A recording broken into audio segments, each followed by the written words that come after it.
Der, jeg har valgt her et grundstof, aluminium grundstof nummer 13.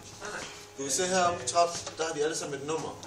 Hvis jeg nu tager den der PD, det er palladium.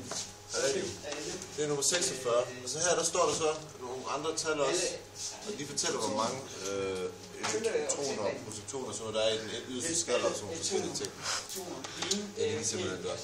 Og de bliver også ud fra hvad for en hovedgruppe den er i. Der står der også noget på tallet. Fordi det hele skal passe sammen. Men det bedste periodiske du kan få, det er herinde på www.ptable.com,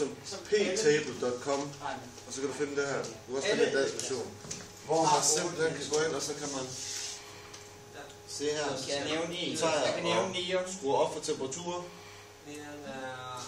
og så kan I simpelthen se grader og sådan ting, og så se hvad der sker med ting herovre.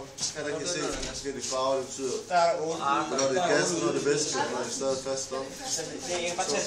Hvis man skruer op og ned på varmen der, så kan du se, når det hele vælger til gas, fordi det er så varmt og flydende og så videre og så videre.